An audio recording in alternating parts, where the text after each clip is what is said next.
దండాలయ్య గారు మంచిగా ఉన్నారా?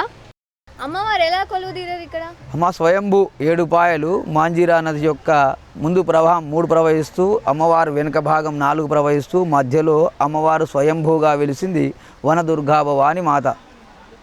ఇక్కడ రోజు నిత్య పూజలు అమ్మవారికి పొద్దున్నే ప్రాతకాలం నందే 5:30కు అభిషేకము, పంచామృతంతో అభిషేకము, శ్రీ సూక్త విధానంతో శ్రీ సూక్త పురుషూక్త విధానంతో అభిషేకం చేసి వచ్చిన భక్తులకు అలంకరణ చేసి అమ్మవారికి నిత్య నివేదన మంగళహారతి మంత్రపుష్పంతో భక్తులకు దర్శనం ఇచ్చడం జరుగుతుందమ్మా. సరే అయ్య గారు, మరి అమ్మవారికి ఏ విధంగా నైవేద్యం పెడతారు? అమ్మవారికి గుడాన్న ప్రీతి బెల్లమన్నం చాలా ఇష్టం అమ్మ.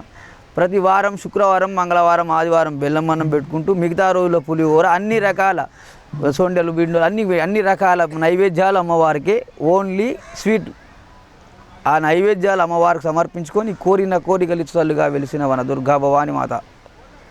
మరి ఇక్కడ భక్తులు వస్తుంటారు కదా అయ్య గారు, వాళ్ళకి కోరికలు నెరవేరుతాయి అంటారు, అది నిజమేనా? 100%, 100% ఏ కోరిక అయితే మనసులో సంకల్పం ఉంటుందో ఆ కోరిక అమ్మవారు తప్పకుండా తీరుస్తుందని అమ్మవారి యొక్క మాకు 100% నమ్మకం.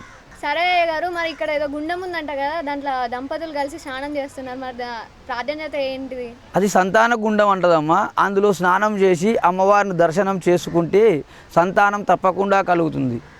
అది ఒకటి. తర్వాత బూర్ది అని కొబ్బరికాయ ముడుపు కట్టినట్టయితే తప్పకుండా సంతానం కలుగుతుంది, సంతాన ఫలం తప్పకుండా కలుగుతుంది. మరి ఇక్కడికి విద్యార్థులు బాగా మంది వస్తున్నారు కదా, మరి వాళ్ళకు కూడా ఏదైనా కోరికలు నెరవేరుతున్నాయా? మరి విద్యార్థులు వస్తే వాళ్ళకి ఎలాంటి కోరికలు నెరవేరుతున్నాయి? తప్పకుండా ఉద్యోగాలు దొరుకుతాయి, ఉన్నత విద్యలు లభిస్తాయి. అమ్మవారి ద్వారా తప్పకుండా అన్ని పనులు, ఉద్యోగము, విద్య, బుద్ధి ప్రతి ఒక్కటి అమ్మవారిని దర్శించుకొని తప్పకుండా వాళ్ళ యొక్క కోరికలు నెరవేరుతాయి. సరే గురుగారు, మరి రోజు గుళ్ళో ఏమేమి కార్యక్రమాలు జరుగుతాయి? ప్రాతకాలం నందే అమ్మవారికి అభిషేకము, పంచామృతతో అభిషేకం చేసి నిత్య అలంకరణ అమ్మవారికి అలంకరించి అన్నీ చేసి తీర్థప్రసాదాలు మంత్రపుష్పం మంగళహారతితో అమ్మవారు భక్తులకు దర్శనం ఇవ్వడం జరుగుతున్నది. సరే అయ్య గారు, ఈరోజు ప్రసాదం ఏమేమి పెడుతున్నారు మరి గుళ్ళో? బెల్లమన్నమ్మ, గుడాన్న ప్రీతి అమ్మవారికి బెల్లమన్నం ఉన్నది. నేను ఒక పులిహోరనే తిన్నా అయ్య గారు, అది మంచిగా ఉంది. ఏం పెట్టి చేశారు దాంట్లో? అంతేనమ్మ, అమ్మవారి దగ్గర విశిష్టత అంతే. ప్రసాదం ఎంత కావాలి బరాబర్ చాలా బాగుంటున్నది. అమ్మవారి యొక్క పులిహోర కానీ ఏదైనా చాలా విశిష్టంగా అమ్మవారిది చాలా బాగుంటుంది. సరే అయ్య గారు, గుడి గురించి మంచి విశేషాలు చెప్పారు. మరి దండాలు ఉంటా, మరి మళ్ళీ వస్తా.